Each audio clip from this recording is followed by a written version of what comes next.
செய்தியை பார்த்து வருகிறோம். டெல்லியில் தங்கியிருந்த விடுதியிலிருந்து விஜய் தற்போது விசாரணைக்கு ஆஜராக சென்று கொண்டிருக்கிறார். கரூரில் 41 பேர் உயிரிழந்த வழக்கில் சிபிஐ விசாரணைக்கு இன்று நடிகர் விஜய் ஆஜராகிறார்.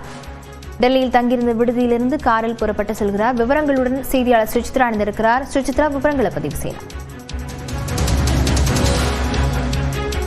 கரூர் கூட்ட நெரிசல் உயிரிழப்புகள் தொடர்பான விசாரணைக்காக 3வது முறை இன்னும் சற்று நேரத்தில் தமிழக வெற்றி கழகத்தினுடைய தலைவர் விஜய் டெல்லியில் இருக்கக்கூடிய சிபிஐ அலுவலகத்தில் நேரில் ஆஜராக உள்ளது மிக முக்கியமாக பார்க்கப்படுகிறது. குறிப்பாக தான் தங்கியிருந்த தனியார் நட்சத்திர விடுதியில் இருந்து தற்பொழுது அவர் புறப்பட்டு டெல்லியினுடைய லோதி பகுதியில் இருக்கக்கூடிய சிபிஐ அலுவலகத்திற்கு இன்னும் சற்று நேரத்தில் அவர் இங்கு வந்து அவர் நேரில் விசாரணைக்கு ஆஜராக உள்ளார். அதற்காக பலத்த பாதுகாப்பு ஏற்பாடுகள் என்பது இந்த பகுதியில் தற்பொழுது டெல்லி காவல்துறை மற்றும் மத்திய ரிசர்வ் படை காவல்துறை அதிகாரிகளால் போடப்பட்டுள்ளது. குறிப்பாக இந்த பகுதியில் இருந்து கடந்த 3வது முறையாக அவர் டெல்லியில் விசாரணைக்காக ஆஜராக உள்ளது மிக முக்கியமாக பார்க்கப்படுகிறது. கரூர் கூட்ட நெரிசல் விவகாரத்தில் ஏற்கனவே தமிழக வெற்றி கழகத்துடைய நிர்வாகிகளிடமும் அது மட்டுமல்லாமல் மாவட்ட ஆட்சியர் எஸ்பி உள்ளிட்ட அதிகாரிகளிடமும் சிபிஐ ஆனது தொடர் விசாரணையை கடந்த டிசம்பர் மாதம் முதல் நடத்தி வரும் நிலையில் கடந்த ஜனவரி மாதம் 2 முறை 12 மற்றும் 19ஆம் தேதி ஆகிய 2 முறை அவர் நேரில் ஆஜராகி பல்வேறு விளக்கங்களையும் அவருடைய வாக்குமூலத்தையும் அளித்தது குறிப்பிடத்தக்கது. அதன் அடிப்படையில் அவர் அளித்த வாக்குமூலங்கள்,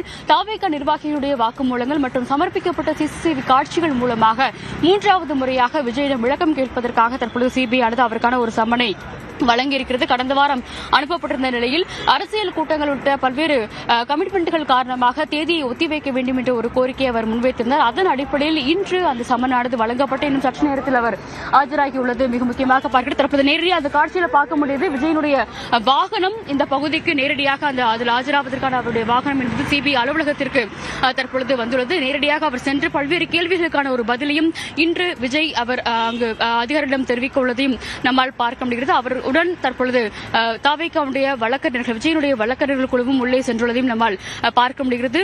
தாவேகா நிர்வாகியான சிடிஆர் நிர்மல்குமாரும் தற்பொழுது இந்த விசாரணையின் பொழுது அவர் இங்கு விஜயுடன் வந்திருக்கிறார். அல்ல இன்றைய விசாரணையை பொறுத்தளவில் விஜயிடம் ஒரு முழு வீச்சிலான ஒரு விசாரணை என்பது நடைபெறும் என்ற ஒரு தகவலை தான் அதிகாரிகள் தெரிவித்திருக்கிறார்கள்.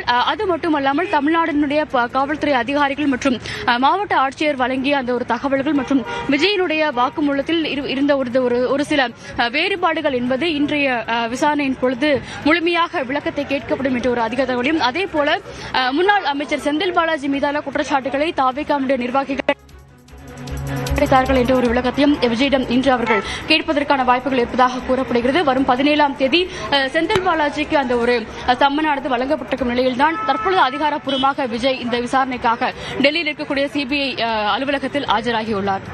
சுசித்ரா, இணைப்பிலிருந்து தொடர்ந்து பேசலாம். நம்மிடையே மூத்த பத்திரிகையாளர் திரு தராசுஷாம் இணைந்திருக்கிறார்.